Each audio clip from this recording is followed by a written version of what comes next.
Okay. So to be honest, we'll start with rotational dynamics. ठीक है.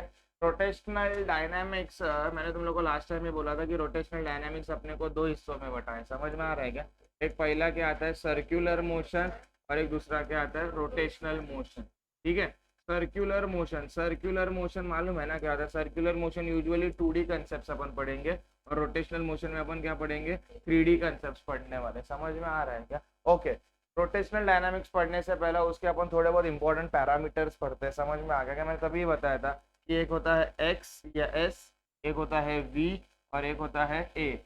ये क्या होता है? इसको बोलते हैं डिस्प्लेसमेंट. इसको क्या बोलते हैं? डिस्प्लेसमेंट. ठीक है. ये होता है डिस्प्लेसमेंट. ठीक है. ये क्या है? ये होता है वेलोसिटी. ये क्या होता है? वेलोसिटी. और ये क्या होता है? Acceleration. Displacement, velocity and acceleration. Clear है ना? डिस्प्लेसमेंट, वेलोसिटी एंड एक्सेलरेशन को मालूम है ना? सब चेंज होएंगे. सब क्या होएंगे? चेंज होएंगे विथ रिस्पेक्ट टू. एक ही वर्ड है. विथ रिस्पेक्ट टू क्या होता है? टाइम चेंज होगा. ठीक है. Time is an important factor when it comes to क्या बोलते हैं चेंज. डिस्प्लेसमेंट होता है डिस्प्लेसमेंट. ठीक है. डिस्प्लेसमेंट को तुम लोग चेंज करो. अपन क्या होता है? डिस्प्लेसमेंट को चेंज करो तुम्हें क्या मिलेगा? वेलोसिटी.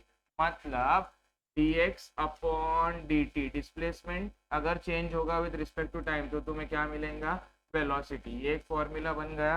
फिर वेलोसिटी को चेंज करो तुम्हें क्या मिलेगा? एक्सेलरेशन. तो दूसरा फॉर्मूला क्या अपने को मिला था? dv upon dt is equal to a. ये दो फॉर्मूलाज थे. मतलब बेसिकली क्या होता है? Displacement, velocity, acceleration. डिस्प्लेसमेंट को डेरिवेट करो वेलोसिटी मिलेगा. वेलोसिटी को डेरिवेट करो क्या मिलेगा? एक्सेलरेशन. थोड़ा बहुत आउट ऑफ द बॉक्स बता रहा हूँ लेकिन फिर भी कि एक्सेलरेशन को इंटीग्रेट करो तो क्या मिलेगा? वेलोसिटी. वेलोसिटी को इंटीग्रेट करो तो क्या मिलेगा? डिस्प्लेसमेंट. मतलब अगर तुम्हें लेफ्ट टू राइट जाना है तो तुमको क्या करना है? डेरिवेटिव. समझा क्या? और अगर राइट टू लेफ्ट आना है तो तुम्हें क्या करना है? Integrate. But since it is not there in your syllabus अपन उस पर ज्यादा स्ट्रेस नहीं करेगा. क्लियर है ना? अच्छा. ये समझने के बाद अपने को क्या पता चलता है कि अपन 2D और 3D में पढ़ रहे हैं ना. तो अपन क्या बोलेंगे मालूम है क्या? ये अपन एक पकड़ेंगे लीनियर और एक पकड़ेंगे एंगुलर. मतलब 2D वाले किधर होएंगे? लीनियर. और 3D वाले किधर होएंगे? एंगुलर. अच्छा इसका अच्छे से सर टेबल बनाओ ना. तो ये क्या हो गया? डिस्प्लेसमेंट. ये क्या हो गया? डिस्प्लेसमेंट. ये क्या हो गया? वेलोसिटी. और ये क्या हो गया? एक्सेलरेशन. ठीक है. अगर एक अच्छे से टेबल अपन ने बना लिया. क्लियर है?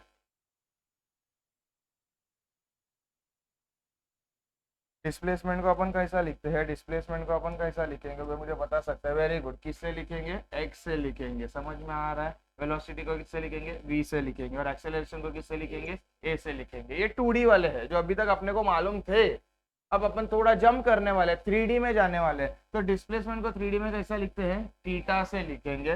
वेलोसिटी को कैसे लिखेंगे? ओमेगा से लिखेंगे. और एक्सेलरेशन को किससे लिखेंगे? अल्फा से लिखेंगे.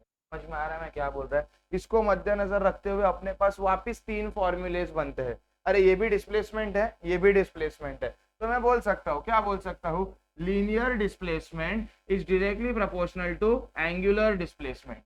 Similarly linear velocity is directly displace angular velocity.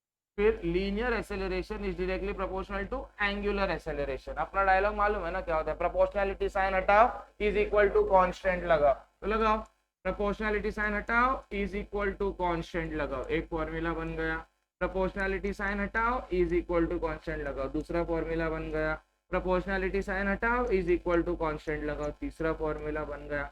सबसे कड़क, सब में एक ही कांस्टेंट है. Where R is equal to radius. Where R is equal to radius. और इधर अपने पास रेडियस क्या है? कांस्टेंट के बतौर है. समझ में आ रहा है मैं क्या बोल रहा हूँ? क्लियर है? अभी तक अपन ने क्या पढ़ा कि रोटेशनल डायनामिक्स दो हिस्सों में बटा है. एक होता है सर्कुलर, एक होता है रोटेशनल मोशन. वो सब पढ़ने से पहले अपन ने तीन इंपॉर्टेंट पैरामीटर्स पढ़ा जिसके बदौलत पूरा क्लासिकल फिजिक्स चलता है.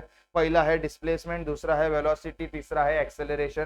तीनों अगर चेंज होएंगे तो वो विद रिस्पेक्ट टू क्या रहेंगे? टाइम होएंगे. समझा क्या? इसका मैंने तुम लोग को बहुत पहले भी एग्जांपल्स मैंने दे चुका हूँ. कैसा होता है कि मैं यहाँ पे खड़ा हूँ, this is my initial position. मेरे को उधर जाने तक एक दो तीन तीन स्टेप्स में चला. अरे लेकिन मेरे को तीन स्टेप्स चलने को थोड़ा तो टाइम लगा है ना.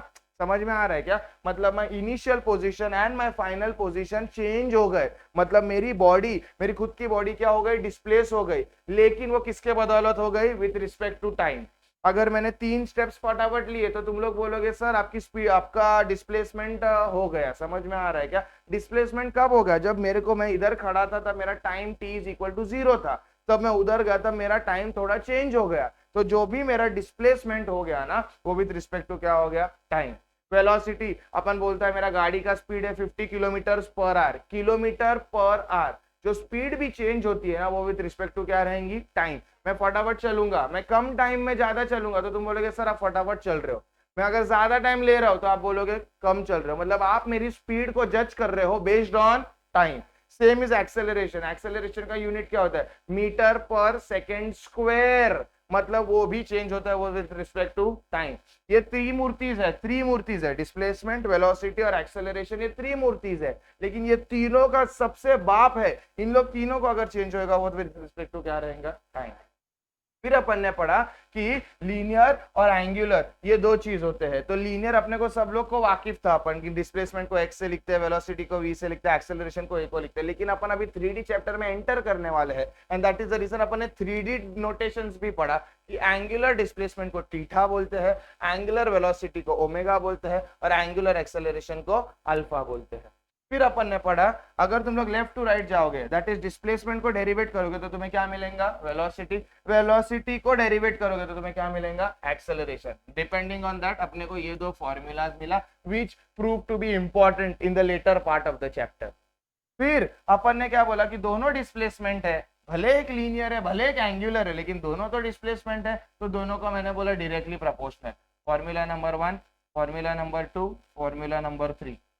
पहला क्या बोला, displacement is directly proportional to displacement, और अपना घिसा पीटा डायलॉग, प्रोपोर्शनैलिटी साइन हटाओ, इज इक्वल टू कांस्टेंट लगा, सब में इज इक्वल टू कांस्टेंट लगा है और कांस्टेंट का नाम क्या है, रेडियस, और अपने पास 3 कड़क फॉर्मूलाज मिल गए। समझ में आ रहा है किसी को अभी तक कुछ प्रॉब्लम? ओके, आफ्टर दैट अपन क्या पढ़ेंगे, और कुछ है इसके बाद, देयर आर, एक कंसेप्ट होता है UCM, that is uniform circular motion. मैं इसका फुल फॉर्म थोड़ा शॉर्ट में लिख रहा हूँ, समझ में आ रहा है क्या? ये क्या मैंने लिखा, uniform circular motion, uniform circular motion, मैं एकदम शॉर्ट में बता रहा हूँ। यूनिफॉर्म सर्कुलर मोशन मतलब तेरा स्पीड क्या होना चाहिए, कांस्टेंट, तेरा स्पीड क्या होना चाहिए, कांस्टेंट। लेकिन मेरे को अगर इंप्रेशन बनाना है मॉडरेटर पे तो मैं ये भी लिखूंगा जो कि बहुत इंपॉर्टेंट है, समझा क्या, बट डायरेक्शन चेंजेस। क्या लिखूंगा, बट डायरेक्शन चेंजेस। समझ में आ रहा है, but direction changes. Speed constant है बट डायरेक्शन क्या होगा, चेंज होगा। समझ में आ रहा है मैं क्या बोल रहा हूँ, क्लियर है किसी को मरो? अच्छा, मैं तुम लोग एक क्वेश्चन पूछता हूँ, यूसीएम में वेलोसिटी कांस्टेंट रहती है कि नहीं रहती है? वेलोसिटी कांस्टेंट रहती है कि नहीं रहती है, इसके बारे में तुम लोग सोचना। क्यों? क्योंकि अपने को सब लोग को मालूम है speed is a scalar quantity, speed मेरी स्केलर क्वांटिटी और वो कांस्टेंट है, लेकिन अगर मेरा डायरेक्शन चेंज हो रहा है, वेक्टर क्वांटिटी है वेलोसिटी, तो अगर मेरा डायरेक्शन चेंज हो रहा है तो वेलोसिटी भी क्या होगी, चेंज।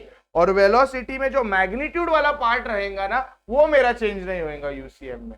फर्क समझ रहा है मैं क्या बोल रहा हूँ? अपने पास दो चीज होते हैं, सबको मालूम है, एक क्या होती है, स्केलर होता है, एक क्या होता है, स्केलर होता है, और दूसरा क्या होता है, वेक्टर होता है। ठीक है, स्केलर में क्या होता है, मैग्नीट्यूड ओनली, स्केलर में क्या होता है, मैग्नीट्यूड ओनली, और इधर क्या होता है, मैग्नीट्यूड प्लस डायरेक्शन, और इधर क्या होता है, मैग्नीट्यूड होता है और मैग्नीट्यूड के साथ साथ और भी क्या होता है, डायरेक्शन। तो अभी समझने की कोशिश करो मैं क्या बोल रहा हूँ, समझा क्या? और अपन ब्रैकेट में अपन अपने लिए रेफरेंस के लिए चाहिए तो ये भी लिख लेते हैं कि स्पीड, मेरी स्पीड क्या है, स्केलर क्वांटिटी है, और मेरी वेलोसिटी क्या है, वेक्टर क्वांटिटी है। तो अभी मैंने क्या बोला है समझने की कोशिश करो कि यूसीएम में बोले तो यूनिफॉर्म सर्कुलर मोशन में मेरी स्पीड क्या रहती है, कांस्टेंट। तो स्पीड मेरी क्या रहेंगी, कांस्टेंट, मतलब स्पीड मतलब स्केलर, स्केलर में मतलब मेरा मैग्नीट्यूड क्या रहेगा, कांस्टेंट। लेकिन मैंने नीचे लिख दिया है मेरा डायरेक्शन क्या होता है, चेंज होता है। अरे मेरा डायरेक्शन क्या होता है, चेंज होता है।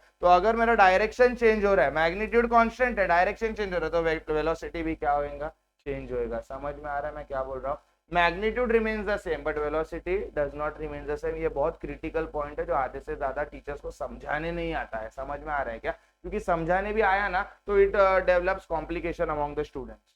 ठीक है, यूसीएम हो गया। यूसीएम मतलब स्पीड कांस्टेंट है। मतलब अब अभी इसके एग्जांपल्स अगर मैं लेता हूं तो तुम्हें और अच्छे से समझ में आएगा। एग्जांपल अगर लू ना तो रोटेशन ऑफ अर्थ, एक ही अपना कड़क एग्जांपल है, रोटेशन ऑफ अर्थ। समझ में आ रहा है क्या?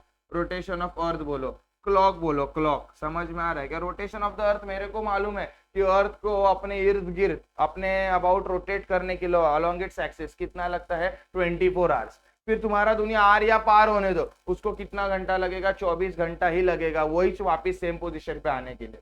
सिमिलरली तुम्हारा क्लॉक है, क्लॉक क्लॉक मेरे को मालूम है 12 घंटे बाद ही बराबर मेरे 12 बजने वाले। मतलब इन लोग का स्पीड क्या होता है? कांस्टेंट होता है। इन लोग खाली रास्ता रहेगा तो चलो फटाफट, गर्दी रहेंगी तो चलो स्लो, ऐसा इन लोग नहीं करते। इनका स्पीड कांस्टेंट है। कांस्टेंट मतलब एकदम यूनिफॉर्म। इसके लिए इसका नाम है uniform circular motion.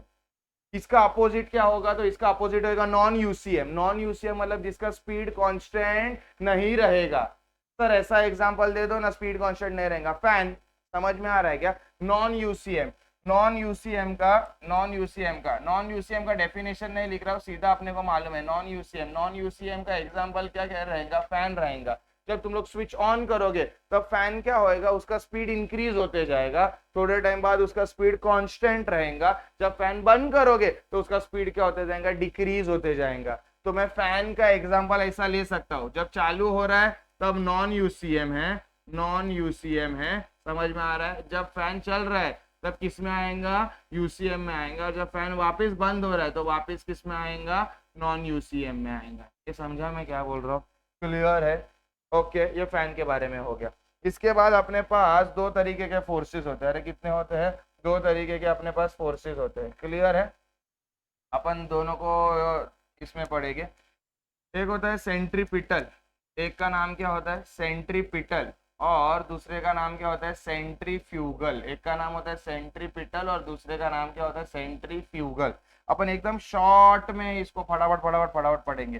First, centripetal is always directed towards the centre, तो मैं शॉर्ट में लिखता हूँ टुवर्ड्स द सेंटर। समझ में आ रहा है क्या? Centrifugal away from the centre. Centrifugal को क्या लिखूंगा मैं? Away from the centre. ठीक है, दूसरा पॉइंट कोई मुझे बता सकता है? Centripetal is a real force. Centripetal is a real force. Centrifugal क्या होता है? सूडो फोर्स, मतलब झूठा फोर्स। समझ में आ रहा है? थर्ड, इसका फॉर्मूला, सेंट्रीपिटल का फॉर्मूला होता है -mv² अपॉन आर, और सेंट्रीफ्यूगल का फॉर्मूला होता है +mv² अपॉन आर। ये एकदम 2 मार्क्स के लिए पूछ लेते हैं। फटाफट फटाफट फटाफट अपन ने एकदम इसमें पढ़ लिया, क्या बोलते हैं, शॉर्ट में पढ़ लिया। इसको अपने को एलोंगेट करने तो आ ही जाएगा। समझ में आ रहा है क्या? Centripetal, sir what is centripetal? तो इसका एग्जांपल अपन दे सकते हैं। समझ में आ रहा है क्या? Planets revolving around the sun. Planets revolving around the sun, समझा ना? कैसा सर, आपको कैसा समझ रहा है planets revolving around the sun? समझ में आ रहा है क्या? तो मैं क्या बोलता हूँ, ये देखो, ये सन है, ये तुम्हारा पर्टिकुलर सन है। मैं क्या बोल रहा हूँ? और ये सन के अंदर ये पहला कौन घूम रहा है? मर्क्यूरी। ये कौन सा घूम रहा है? मर्क्यूरी। फिर ये दूसरा कौन घूम रहा है? वीनस। फिर ये तीसरा कौन घूम रहा है? अर्थ। और ऐसे बहुत सारे प्लैनेट्स है। समझा क्या? अभी सन के बीच में और मेरे किसी भी प्लैनेट के बीच में रस्सी तो बांधी नहीं है। समझ में आ रहा है क्या? रस्सी तो बांधी नहीं है कि बराबर इधर पिन पॉइंट, इधर रस्सी को ठोक दिया है और बराबर रस्सी के बदौलत वो घूम रहा है। नहीं है, इन लोग के बीच में कोई ना कोई अट्रैक्शन है, और वो इतना तगड़ा अट्रैक्शन है कि ये जो इन लोग का रेडियस होता है, ये जो इन लोग का रेडियस रहेगा वो भी कभी चेंज नहीं होएगा। बराबर ना? मतलब सन से जो मार्स का रेडियस है वो फिक्स्ड है, सन से जो अर्थ का रेडियस है वो फिक्स्ड है। इसके लिए तो आज के तारीख में मैं एकदम हक से लिख सकता हूँ, radius of the earth is कितना लिख सकता हूँ? 6400 किलोमीटर। अरे हाँ कि नहीं? ये चेंज नहीं हो रहा है। तो ऐसी कौन सी रस्सी है, ऐसी कौन सी जादू है जो सन और अर्थ के बीच में फिक्स रखता है? तो रीजन क्या है? सेंट्रीपिटल। सेंट्रीपिटल मतलब टुवर्ड्स द सेंटर। अरे सेंट्रीपिटल मतलब टुवर्ड्स द सेंटर। ये अर्थ है ना, अर्थ एक फोर्स लगाता है। अर्थ है ना, अर्थ एक फोर्स लगाएगा। किस पे मालूम है क्या? सन पे। अर्थ एक फोर्स लगाएगा सन पे जिसका नाम होगा सेंट्रीपिटल फोर्स। किसका नाम होगा? Centripetal force. और अर्थ भी सॉरी सन भी अर्थ पे लगाता है ग्रेविटेशनल फोर्स। समझ में आ रहा है? And that is the reason दोनों एक दूसरे से क्या रहते हैं? अटैच रहते हैं, लिंक्ड रहते हैं। बट एज ऑफ नाउ मैं क्या चाहता हूं तुमको समझना के लिए कि सेंट्रीपिटल फोर्स क्या है? Towards the centre. मतलब अर्थ है ना, अर्थ सेंट्रीपिटल फोर्स लगा रहा है टुवर्ड्स द सेंटर। समझ में आ रहा है? दैट इज द रीजन वो उसके कांटेक्ट में है। Am I very much clear? और centrifugal away from the centre. Giant wheel, फुगड़ी मालूम है सब लोग फुगड़ी खेलती है या मेरी गो राउंड खेलते हैं। जब भी अपन घूमते हैं घूमते हैं घूमते और अपन ने हाथ छोड़ दिया तो अपन कौन से साइड फेंके जाते हैं? बाहर के साइड फेंके जाते हैं, मतलब अवे फ्रॉम द सेंटर। ये क्या है? रियल फोर्स है, मतलब एग्जिस्ट करता है। सूडो फोर्स, सूडो फोर्स मतलब एग्जिस्ट करे, सूडो मतलब झूठा, फॉल्स। एग्जिस्ट करता है लेकिन दिखता नहीं है। समझ में आ रहा है? इसका मैग्नीट्यूड क्या रहता है? माइनस, और इसका मैग्नीट्यूड क्या होता है? Plus. I very much clear? अभी तक किसी को कुछ problem? Okay, we will shift ourselves to the next topic. ठीक है, नेक्स्ट टॉपिक कोई मुझे बता सकता है क्या पढ़ेंगे अपन? एफबीडी। एफबीडी पढ़ने की जरूरत नहीं, अभी अपन रिवीजन करो तो अपन डायरेक्टली अपन पढ़ेंगे। समझ में आ रहा है क्या?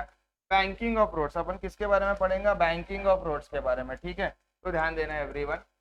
Banking of roads, banking of roads. ठीक है, बैंकिंग ऑफ रोड्स मालूम है ना एकदम कंसेप्ट क्या होता है? अपन क्या करते हैं, एक रोड जो हॉरिजॉन्टल रोड रहता है, समझा क्या? एक क्या रहता है? हॉरिजॉन्टल रोड रहता है। समझ में आ रहा है? ये हॉरिजॉन्टल रोड रहता है, इसको अपन क्या करते हैं? एट एन एंगल क्या करते हैं? इंक्लाइंड करते हैं।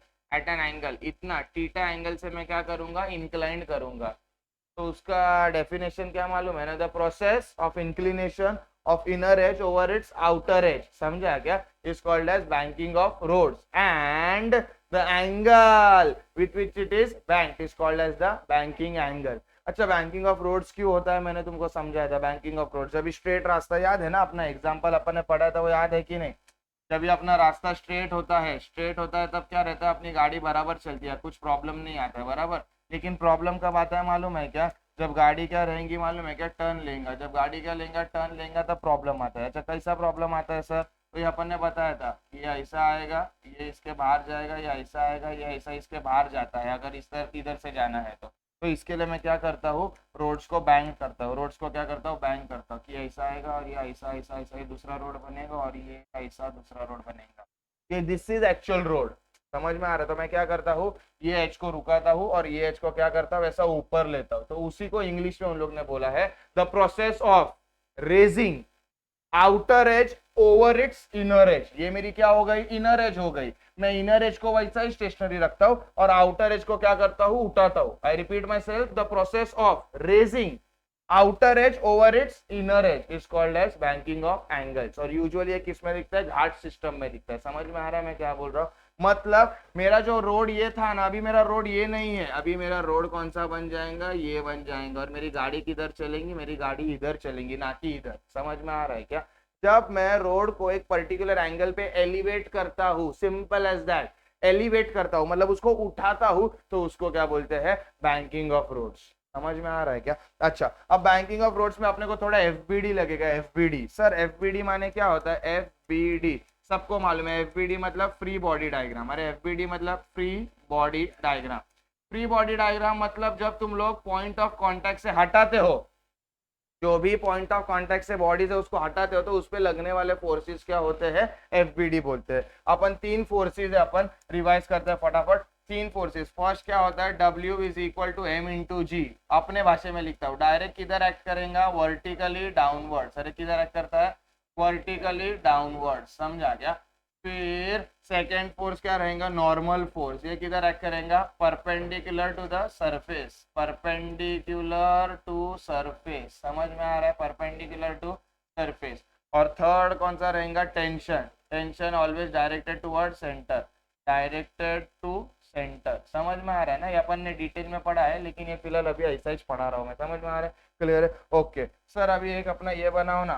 ये देखो, ये अपना नॉर्मल रोड था, लेकिन उसको मैंने क्या किया? एट एन एंगल क्या किया? बैंक किया। तो अभी मेरा नॉर्मल रोड कौन सा बन गया? ये मेरा नॉर्मल रोड बन गया। ठीक है, इस पे मेरी गाड़ी ये है, इस पे मेरी गाड़ी क्या है, ये है। तो अभी मेरे को इस पे फोर्सेस बनाने पड़ेंगे, मेरे को इस पे क्या बनाने पड़ेंगे, फोर्सेस। तो मैं इस पे कैसे फोर्सेस बताऊंगा, सबसे पहला फोर्स क्या बनेगा, वेट। क्या बनेगा, वेट। और वेट कैसा एक्ट करता है, वर्टिकली डाउनवर्ड। तो ये आ गया मेरा वेट, ये आ गया W is equal to M into T.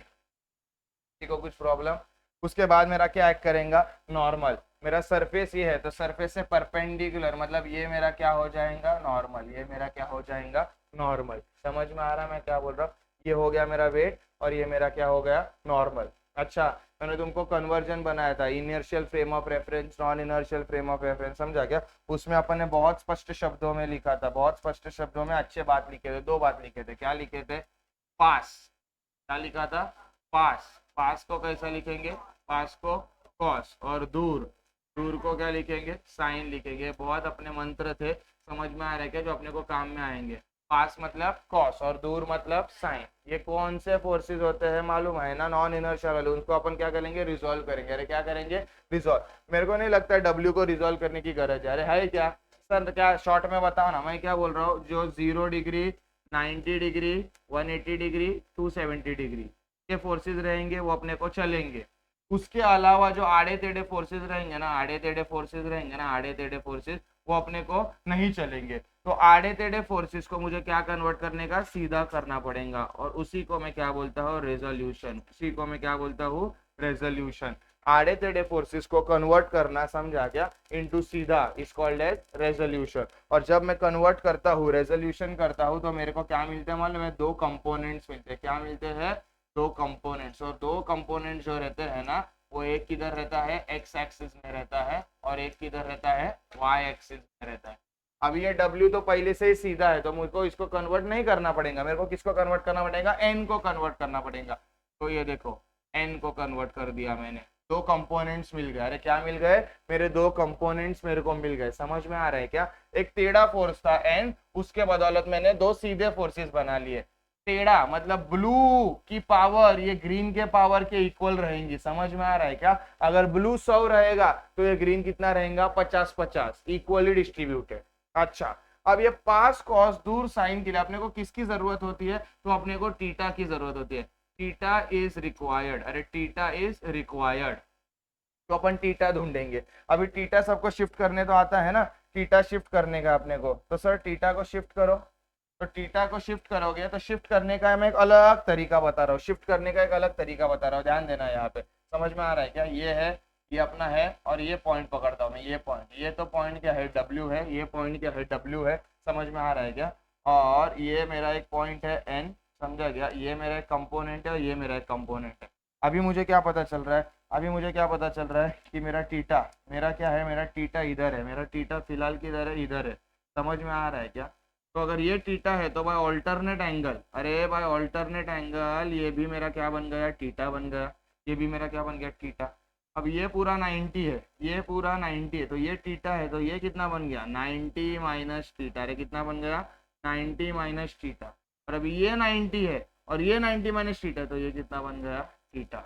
ये कितना बन गया, थीटा। सर वापस बताओ ना, मैं क्या बता रहा हूँ, ये पहला कितना था, ये टीटा था। समझ में आ रहा है, तो by alternate angle, by alternate angle ये भी कितना बन गया, टीटा। स्टेप 1। फिर ये है पूरा 90, ये देखो ये 90 है, ये 90 है, तो ये टीटा है, तो ये कितना बन गया, 90 माइनस टी। और अभी ये पूरा 90, अगर ये 90 माइनस टीटा, तो ये कितना बन गया, टीटा। सर नहीं समझ में आ रहा है, जिनको नहीं समझ में आ रहा है उनके लिए मैं बता रहा हूँ, ध्यान देना। समझ में आ रहा है क्या, अभी देखो तुमको समझेगा, क्लियर है। ये पहला क्या है, W था, ये क्या था, N था, ये क्या था, एक कंपोनेंट, ये क्या था, एक कंपोनेंट। अभी मैंने तुमको क्या बोला है कि ये कितना है, थीटा, मतलब ये कितना है, 30 डिग्री। ये 30 डिग्री है, तो अब ऑल्टरनेट एंगल ये भी कितना बन गया, 30 डिग्री। अब ये पूरा 90 है, तो ये 30 है, तो ये कितना बनेगा, ये 90 है, इसमें से 30 चला गया, तो ये कितना बनेगा, 60। अब ये 90 है, ये 60 है, तो ये कितना बनेगा, 30। Moral of the story is, moral of the story is, मेरा ये 30 और ये 30 क्या है, सेम है। मतलब अर्थात टीटा को मैंने इधर से किधर शिफ्ट कर लिया, इधर। मतलब टीटा को मैंने इधर से किधर शिफ्ट कर लिया, इधर शिफ्ट किया। ये मेरा हो गया टीटा, ये मेरा हो गया टीटा। अभी पास कॉस, मतलब ये कंपोनेंट पास में है, तो ये बन गया कॉस, तो इसको मैं लिखूंगा n कॉस टीटा। ये दूर है तो ये क्या बन जाएगा, एन साइन थीटा। क्लियर है, तो कुछ प्रॉब्लम? फिर क्या होता है, बैलेंस होता है, फिर क्या होता है, बैलेंस होता है, समझा क्या? बैलेंसिंग अपन पढ़ेगा अभी। ये सबको अगर क्लियर रहेगा, सबको क्लियर रहेगा तो अभी अपन डायरेक्ट बनाते हैं, समझ में आ रहा है? ये है मेरा, ये है मेरा, ये टीटा है, मेरी ये बॉडी है, ठीक है। अब बॉडी पे मैं क्या करूंगा, फोर्सेस बनाऊंगा। बॉडी पे क्या बनाऊंगा, फोर्सेस। सबसे पहला फोर्स क्या होता है, W. W is equal to M into T. दूसरा फोर्स क्या रहेगा, नॉर्मल। नॉर्मल को अपन ने दो हिस्सों में डिवाइड किया था पीछे ही। इधर क्या आया था, ये टीटा बन गया था, ये पास कॉस, तो ये क्या आया था, एन कॉस टीटा, और ये क्या आया था, एन साइन टीटा। क्लियर है? किसी को कुछ प्रॉब्लम? तो चलो बैलेंस करो। अगर बैलेंस करना रहेगा तो अपन कैसा बैलेंस करेगा, कोई मुझे बता सकता है? Upward force is equal to downward force, तो मैं सीधा क्या लिखता हूँ, N cos theta is equal to M G. और दूसरा इक्वेशन नंबर 1, दूसरा क्या लिखता था, N sine theta is equal to कुछ नहीं, और अपना डायलॉग, जिसका कोई नहीं होता है उसका सेंट्रीफ्यूगल फोर्स होता है, और सेंट्रीफ्यूगल फोर्स का formula mv² upon r। This is equation number 2। फिर मैं क्या करूंगा, डिवाइड करूंगा। डिवाइड किसको डिवाइड करो, डिवाइड 2 को करो, किसको, बाय 1। तो क्या आ जाएगा, n साइन थीटा, ठीक है, upon n cos theta, n sign theta upon n cos theta. इधर क्या आएगा, mv² upon r divided by mg। Clear है? किसी को कुछ problem?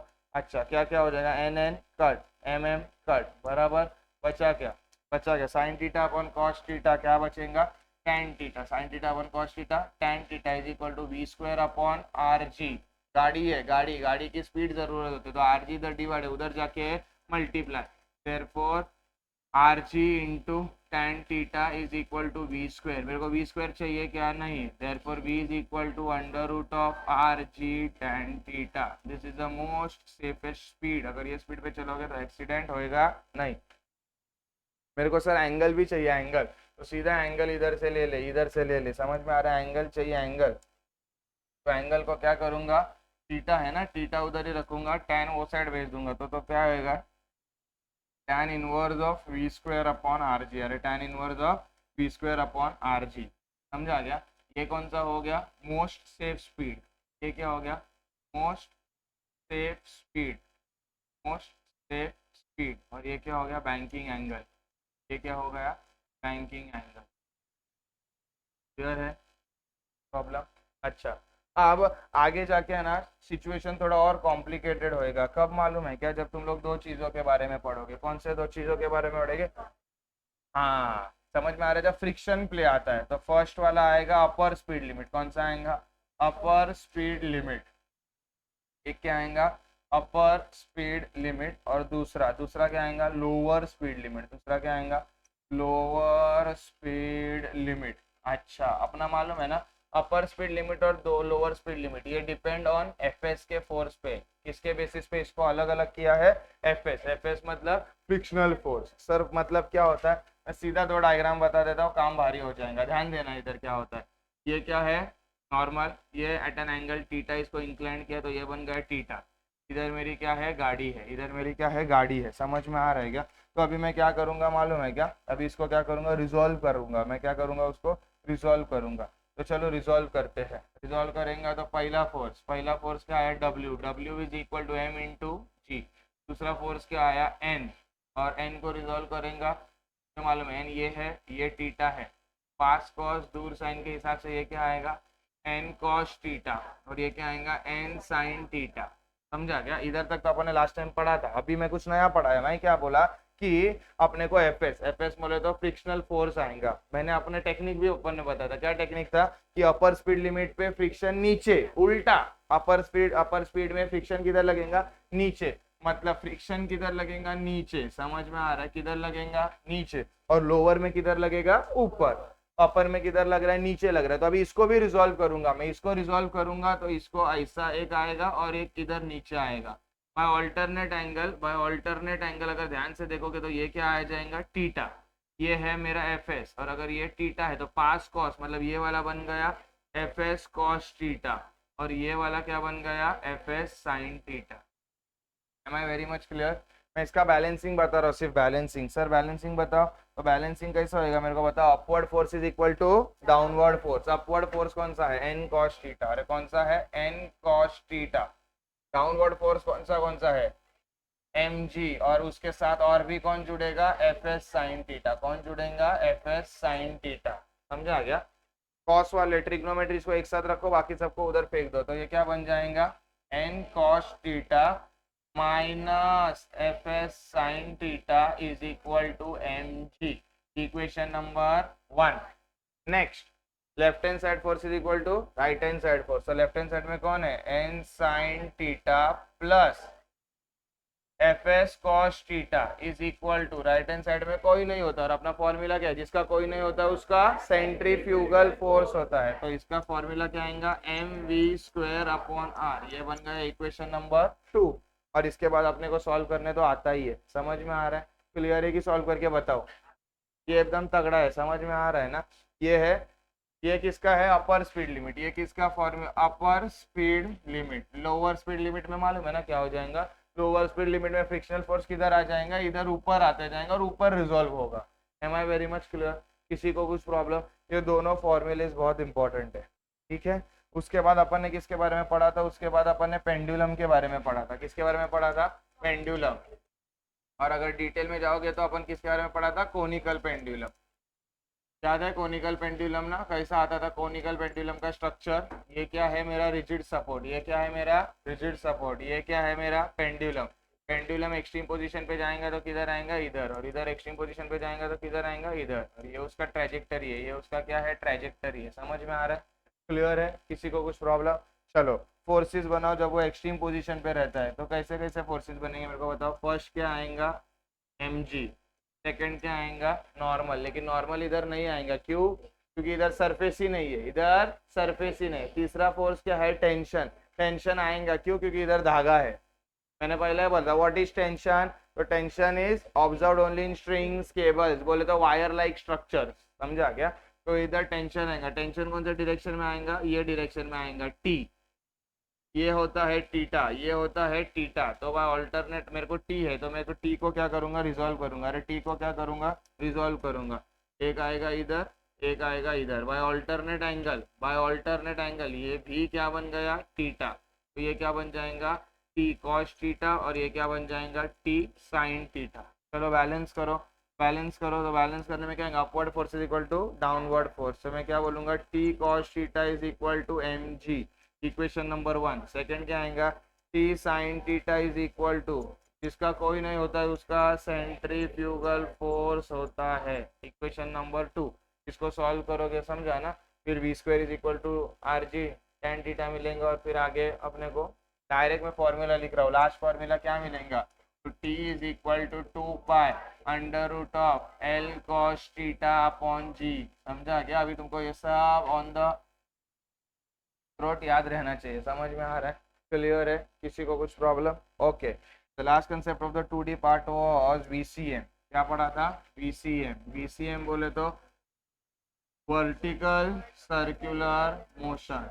Vertical circular motion, vertical circular motion मतलब मालूम है ना, आज तक अपन ने जो भी किया था वो किधर किया था, हॉरिजॉन्टल किया था। अभी इसी पार्ट को अपन किस पे चिपकाएंगे, वर्टिकल में चिपकाएंगे। सर एक एग्जांपल दे दो ना, धागा ले लो, धागे को क्या बांधो, पत्थर बांधो, और उसको क्या करो, ऐसा गोल गोल गोल गोल गोल गोल घुमा, गोल गोल गोल गोल गोल गोल घुमाएगा तो तुम्हें ये क्या मिल जाएगा, गोल मिल जाएगा। ये मेरा क्या है, सेंटर पॉइंट है। समझा क्या। Now we will consider 3 places, we will consider 3 places. पहला पोजीशन रहेगा ए, टॉप मोस्ट पोजीशन। दूसरा position B, bottom most position. और तीसरा पोजीशन सी, मिडवे पोजीशन। समझ में आ रहा है। चलो सबके फोर्सेस बनाओ, सबके फोर्सेस। तो एक कॉमन फोर्स आएगा सब में, क्या आएगा, इसका mg नीचे आएगा, इसका भी mg किधर आएगा, नीचे आएगा, इसका भी mg किधर आएगा, नीचे आएगा। किसी को कुछ प्रॉब्लम। अच्छा, सब लोग में टेंशन आएगा, टेंशन। तो टेंशन किधर आएगा, कोई मुझे बता सकता है क्या। Tension is always directed towards the centre. तो इसका सेंटर ये है, तो इसका टेंशन किधर आएगा, tension of A towards the centre, tension of C towards the centre, and tension of B towards the centre. समझ में आ रहा है, क्लियर है। तो सर इसके इक्वेशन बनाओ, इसके इक्वेशन। तो इसका इक्वेशन एक क्या आएगा, for top most position, for top most position क्या लिखूंगा एक ही डायरेक्शन में, तो मैं लिखूंगा T A plus M G, downward force is equal to upward, upward जिसका कोई नहीं है उसका सेंट्रीफ्यूगल, तो M V square upon R, लेकिन ये ए पे है ना इसके लिए लिखते V A, equation number 1। For bottom most position, for bottom most position, और बॉटम मोस्ट पोजीशन क्या आएगा, ये तो एक डायरेक्शन में था इसके लिए इसको ऐड किया, ये तो अपोजिट डायरेक्शन में, तो एक को क्या करूंगा सब्ट्रैक्ट, तो मैं लिखूंगा T B minus M G is equal to वापिस centrifugal M V square upon R, लेकिन इधर क्या लिखूंगा बी, और ये क्या आएगा इक्वेशन नंबर 2। दोनों एक ही डायरेक्शन में थे इसके लिए दोनों को ऐड कर दिया, इधर दोनों अलग डायरेक्शन में थे तो साइन क्या आएगा अपोजिट आएगा, तो मैं ऐसा समझता हूँ कि टीबी का मैग्नीट्यूड ज्यादा है, तो T B minus M G is equal to M V square upon are.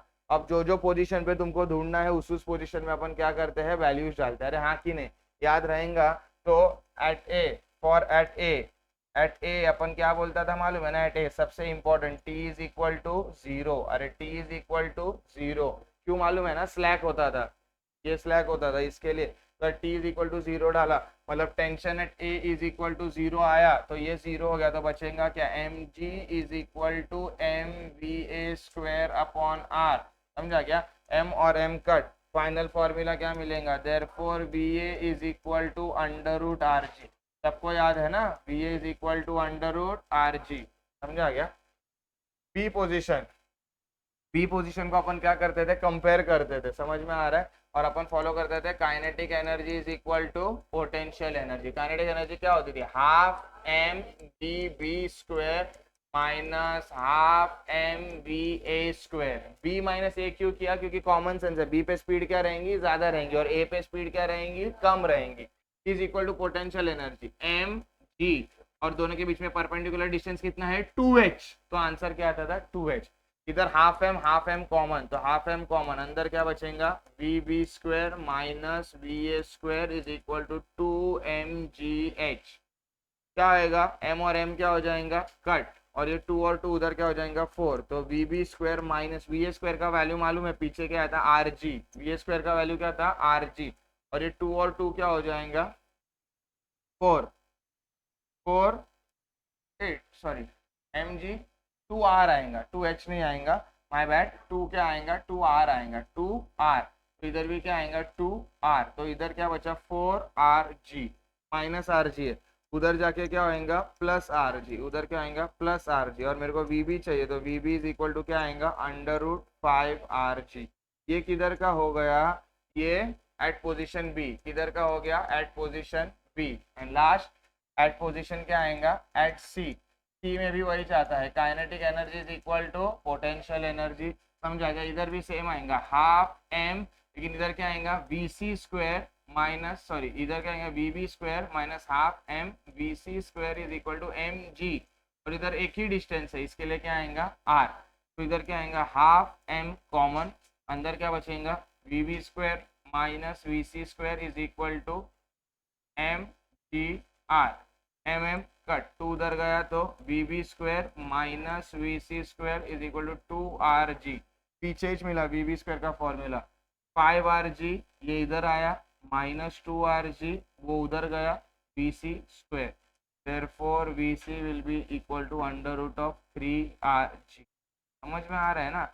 इसको रेफरेंस चाहिए तो अपन चाहिए तो वापस डायग्राम बनाता है, ये पोजीशन ए है, ये पोजीशन क्या है बी है, और ये पोजीशन क्या है सी है, समझा क्या, तो मेरे को ये कंपेयर करना था, कंपेयर, ये जब करूंगा ना तो बी से लेके सी, तो इधर इतना डिस्टेंस हो गया वो एक आर हो गया, और ये डिस्टेंस क्या हो गया दूसरा आर हो गया, इसके लिए मैंने परपेंडिकुलर डिस्टेंस के लिए आर प्लस आर 2 आर, जब ये मैं करता हूँ ना, जब ये मैं करता हूँ तब तुम लोग के लिए लिख रहा हूँ, इधर कंपेयर करने का किसको ए और बी को, और इधर कंपेयर करने का किसको ए और सी को, बी और सी, किसको इधर ए और बी को, और इधर किसको करने का बी और C, then I think you will, ये समझ में आ रहा है, क्लियर है,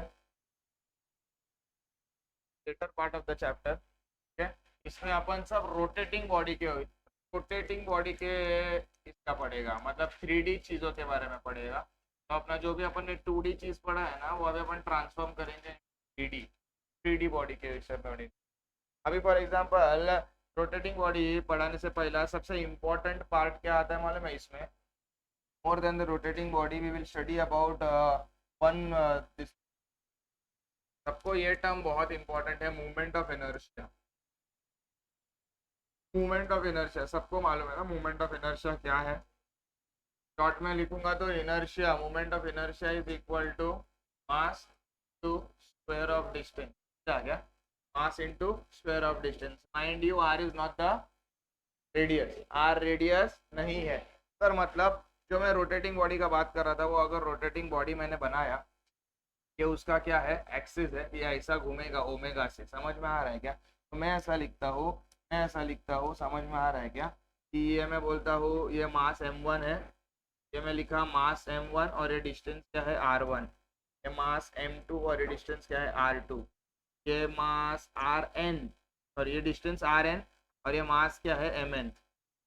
बेसिकली कैसा होता है मालूम है क्या? एक बॉडी जब घूमेगा ना, एक बॉडी जब घूमेगा ना, तो एक पार्टिकल के घूमने की वजह से पूरा बॉडी नहीं घूमने वाला है। ये आज एक पार्टिकल है, ये दूसरा पार्टिकल है, वैसे लाखों करोड़ों पार्टिकल्स रहेंगे जिससे भी वो बॉडी बना रहेगा। जब सारे पार्टिकल्स घूमना स्टार्ट होंगे ना, तभी पूरा बॉडी रोटेट होएगा। मंजूर? तो मैं क्या बोलता हूँ मालूम है क्या? ये m1 है और ये सेंट्रल एक्सिस है। इसको क्या बोलते हैं मालूम है क्या? इसको बोलते हैं सेंट्रल एक्सिस। इसको बोलते हैं सेंट्रल एक्सिस। और सेंट्रल एक्सिस मतलब जिसके इर्द गिर्द वो घूमेगा। समझ में आ रहा है क्या? तो ये है मास m1 और उसका distance from central axis is r1। ये है मास m2, उसका डिस्टेंस इज r2। ये है मास mn, उसका ऐसा बहुत सारे, ये देखिए, देख 3 4 5 10 12, सब बहुत सारे मासेस है। जब सारे मासेस घूमेंगे ना, तब क्या होएगा? बॉडी रोटेट होएगा। और तभी तुम्हारा इनर्शिया आएगा mass into r square, that is perpendicular distance between the axis and the particle. समझ में आ रहा है क्या? ये फॉर्मूला बहुत इंपॉर्टेंट है। समझ में आ रहा है कि ऑलमोस्ट सभी डेरिवेशंस में ये फॉर्मूला अपने को यूज होने वाला है। ठीक है, इसके बाद और एक टर्म है रेडियस ऑफ गायरेशन। इसके बारे में और एक टर्म है radius of gyration. Radius of gyration, ठीक है। अभी यूजुअली जब इनर्शिया अपन ढूंढते हैं ना, तब मोस्ट प्रोबेबली उन लोग मास को क्या पकड़ते हैं? कांस्टेंट पकड़ते हैं। उन लोग मास को क्या पकड़ते हैं? कांस्टेंट। लेकिन जब मैं रेडियस ऑफ गायरेशन करता हूँ ना, तब मुझे क्या चाहिए मालूम है? सेम है, सेम फॉर्मूला है, I is equal to mr square होना चाहिए था। फॉर्मूला ये होना चाहिए था, समझा क्या? लेकिन मैं क्या बोलता हूँ, इधर है ना, इधर है ना मास कांस्टेंट है, इधर क्या है? मास कांस्टेंट है। तो हमेशा मास को ही क्यों कॉम्प्रोमाइज करने का? तो अगर मुझे रेडियस को कांस्टेंट पकड़ना रहेगा, रेडियस को कांस्टेंट पकड़ना रहेगा, तो मैं क्या करूंगा? I is equal to m के स्क्वायर बना दूंगा। क्या बना दूंगा? के स्क्वायर। इधर मेरा रेडियस क्या है? कांस्टेंट। और उस रेडियस को ढूंढना है तो क्या आएगा? आई एम मल्टीप्लाई, इधर आके डिवाइड इज इक्वल टू के, और ये फॉर्मूला बन गया के is equal to under root I by M, where K को क्या बोलते हैं? Radius of gyration. के को क्या बोलेंगे? Radius of gyration. समझ में आया? दोनों में फर्क है। ये दोनों बहुत इंपॉर्टेंट पैरामीटर्स है। ये मूवमेंट ऑफ इनर्शिया पढ़ा अपन ने, और ये क्या पढ़ा? Radius of gyration. K is equal to under root I by M. Now we will study 3 derivations. तीनों डेरिवेशंस को अपन मालूम है ना, लास्ट टाइम कैसा पढ़ाया था, उतने शॉर्ट में अपन पढ़ा लेंगे। समझ में आ रहा है क्या? क्लियर है? लेकिन उन लोग के लिए, सबके लिए देखो 3 डेरिवेशन है। पहला डेरिवेशन क्या है? Kinetic energy of rotating body. पहला डेरिवेशन क्या है? Kinetic energy of rotating body. Very much clear? Kinetic energy of rotating body के लिए अपने को क्या बनाना पड़ेगा? एक बॉडी बनाना पड़ेगा। समझ में आ रहा है? Fixed question. ये क्या आएगा? इधर ओमेगा आएगा, इधर क्या आएगा? r1, इधर क्या आएगा? m1, इधर क्या आएगा? m2, इधर क्या आएगा? r2, इधर क्या आएगा? mn, और इधर क्या आएगा? rn। समझ में आ रहा है? एकदम शॉर्ट में लिखेंगे, एकदम शॉर्ट में। क्लियर है?